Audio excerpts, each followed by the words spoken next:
Hello everyone, welcome back to my another mini vlog.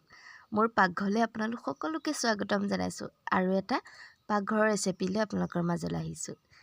আজি শাক আৰু বগৰী মাছৰ সৈতে বনাম। আপোনালোকে এনেকৈ বনাই খাই পাইছেন নাই? যদি নাই পোৱা ৰেচিপিটো চাওক আৰু ধুনীয়াকৈ এনেকৈ বনাই খাওক। এয়া মোৰ মাছখিনি ভজা হৈ গ'ল। মাছখিনি এতিয়া মই নমাই থৈ দিছো।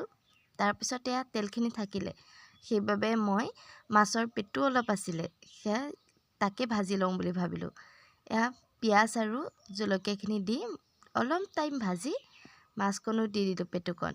তাৰপিছত ইয়াত সোৱাদ অনুসৰি নিমখ আৰু হালধি ব্যৱহাৰ কৰিছোঁ। তাৰপিছতে কেইটামান ভাত দিছোঁ, যিহেতু অকণমান হয় ভাত কেইটামান দি দিলে অকণমান সৰহ হ'ব নহয় জানো। মোৰ কিন্তু এইটো বহুত প্ৰিয়, আপোনালোকৰ প্ৰিয় হয়নে? তাৰপিছত এয়া মোৰ পেটু ভাজাও হৈ গ'ল। এয়া আহিল শাক, যিহেতু শাকেই বনাম ভাবিছোঁ নহয় জানো। এয়া মায়ে ধুনীয়াকৈ আলু আৰু শাকখিনি কাটি কৈ ধুই পখালি দিছে, মই বনোৱাহে কথা।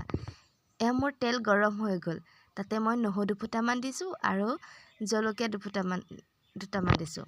এয়া ধুনীয়াকৈ শাকখিনি দি অকণ সময় লৰাই প্ৰয়োজন অনুযায়ী হালধি দিলোঁ, সোৱাদ অনুসৰি নিমখ দিলোঁ।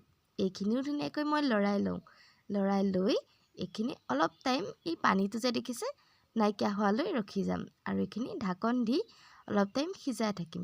তাৰপিছত এয়া পানীটো নাইকিয়া হৈ গ'ল, তাৰ বাবে এয়া পানী দি দিছোঁ। যিহেতু তৰকাৰী হয় অলপমান পানী দিবতো লাগিবই নহয় জানো। এয়াই মই পানী অলপ দি দিলোঁ। এতিয়া এইখিনি উতল আহি গ'ল, দেখিছেনে? এয়া ধুনীয়াকৈ উতল আহিল। আলুখিনিও মই অকণকৈ ভাঙি দিছোঁ, অলপমান ভাঙা হ'লে খাই ভাল লাগে নহয় জানো। তাৰপিছত এয়া মই মাছখিনি ইয়াত দি দিছোঁ। উতলি থাকোঁতে মাছখিনি ধুনীয়াকৈ দি দিলোঁ আৰু এইখিনি অকণ সময় উতলাই এয়া আমাৰ বগৰীখিনি ধুনীয়াকৈ কাটি ল'লোঁ আৰু কাটি পেলাই ইয়াত দি দিলোঁ। ইয়াত দেখিছেনে ধুনীয়াকৈ সিজি পৰিছে। আমাৰ বগৰী আৰু মাছৰ আঞ্জাখন ধুনীয়াকৈ ৰেডি হৈ গ'ল। এনেকৈ আপোনালোকেও খাই চাব। বাই বাই, নেক্সট মিনি ব্লগত আকৌ লগ পাম।